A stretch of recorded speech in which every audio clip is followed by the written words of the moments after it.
I've known him as long as I can remember. He's been part of my life always. Our parents were friends, so they'd get together for lunches and afternoon teas and whatever, and Dave and I would chatter in the other room, mostly about schoolwork, because there wasn't much else to talk about. I think this great love of learning was his more than mine, and I think that's why my mother really fostered this relationship. I actually met him at Leonora's place. Our parents were all friends, and as I recall, we met 6 or 8 weeks before the leaving certificate, and he and I wanted to go home and study, and Leonora wanted to play ping pong. That was the... And we've been friends ever since. We were best man at each other's weddings. My girlfriend discovered they were staying with a Jewish doctor who was unattached at the moment, and she decided to invite us all for dinner. And I loved his sense of humour. He is so shy, he's not going to call me. Yeah, we married early 1981 and we went to Boston for 2 years. He was going to come back to St Vincent's Hospital and be an allergist. And while we were in Boston, I remember the news reports about this strange disease. Whatever it was, he just knew it was going to come to St Vincent's Hospital.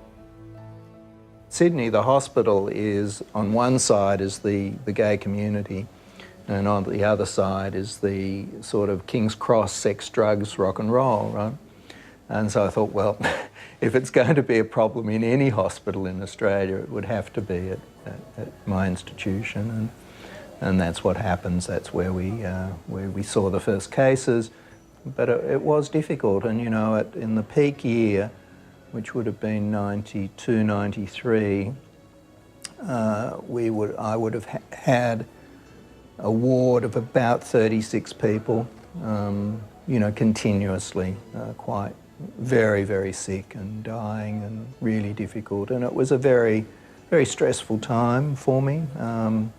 In the end, I just couldn't even face going to funerals. It was just so horrible. You know. He felt each loss personally. He used to get very depressed, and we'd say, "What's wrong?" He says, "Oh, 2 patients died this week, and they were such lovely people. They were good people. They shouldn't be dying of this stupid disease."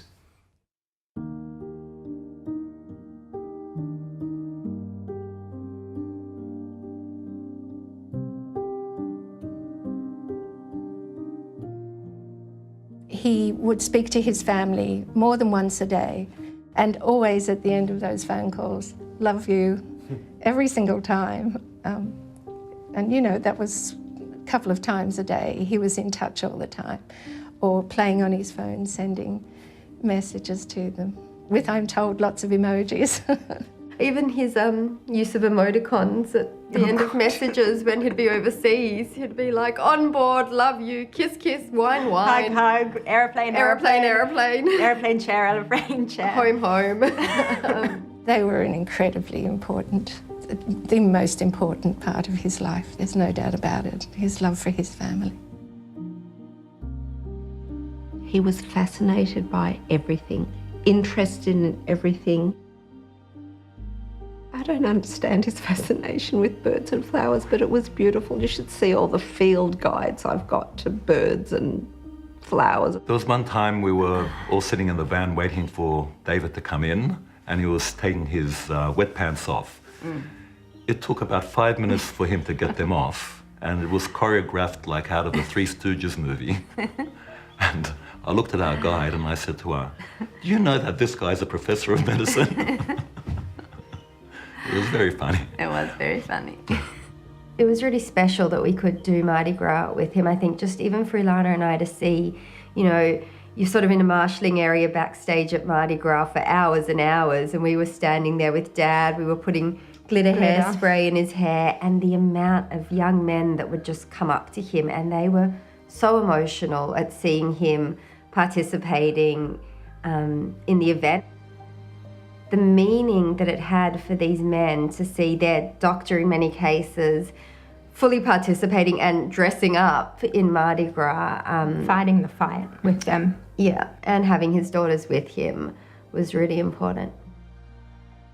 His patients were so much more to him than just patients, and he was so much more than just their doctor. When he's aware that he's going to pass, the first thing that pops to his mind is the people that played a significant part in his life and in him being able to achieve what he wanted to achieve.